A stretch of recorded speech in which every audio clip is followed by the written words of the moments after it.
Most people think the Bible talks about just one heaven, but what if I told you it actually speaks about three, and the real meaning behind them is something very few people ever talk about? In this video, we're going to uncover the mystery of the three heavens in the Bible, explained like never before.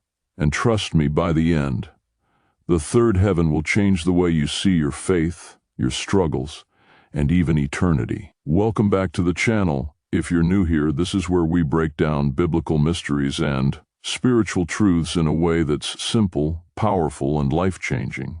So if that sounds good to you, hit that subscribe button, and let's dive in. Let's start with this question. Why does the Bible even mention a third heaven? In 2 Corinthians 12:2, Paul says, "I was caught up to the third heaven." Now, if there's a third heaven, that must mean there's a first and a second. So what exactly are these three heavens? Let's break them down. The first heaven. The first heaven is the one you already know. It's the sky above us, the atmosphere. In Genesis 1:8 it says, "God called the expanse heaven." This is where the birds fly, where the clouds move, where the rain falls.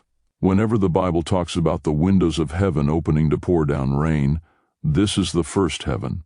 It's the visible, natural world above us, God's design to sustain life here on earth.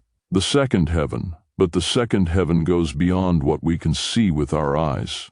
This is the realm of the stars, the planets, the galaxies, outer space. Psalm 19:1 says, "The heavens declare the glory of God, the skies proclaim the work of his hands." But here's something you may not have realized.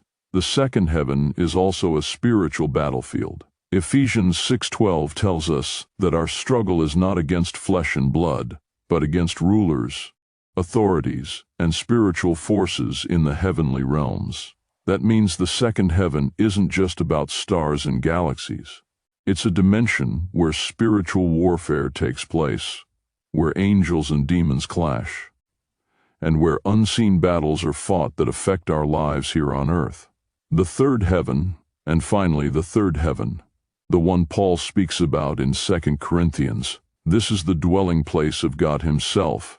Revelation 21 describes it as a place with no tears, no death, no sorrow, and no pain. This is paradise, the throne of God, the eternal home for those who follow Christ. It's what we as believers long for and look forward to. So when Paul says he was caught up to the third heaven, he's describing an encounter with the very presence of God. Why this matters to you now? You might be wondering, why does this even matter? Here's why. The first heaven reminds us that God's creation provides everything we need for life. The second heaven shows us that our struggles aren't just physical, they're spiritual, and we need God's strength to stand firm. And the third heaven gives us hope. No matter how hard life gets, there is an eternal home waiting for us with God. This understanding changes how we see life, how we fight our battles, and how we hold on to hope. So there you have it. The three heavens of the Bible. 1. The sky and atmosphere. 2. The cosmic and spiritual realm. 3. And the eternal dwelling place of God. Which one of these surprised you the most? Drop your answer in the comments. I'd love to hear your thoughts. And if this video gave you a new perspective, make sure to hit the like button, share it with a friend, and subscribe for more biblical truths explained like never before. Thanks for watching, and I'll see you in the next video.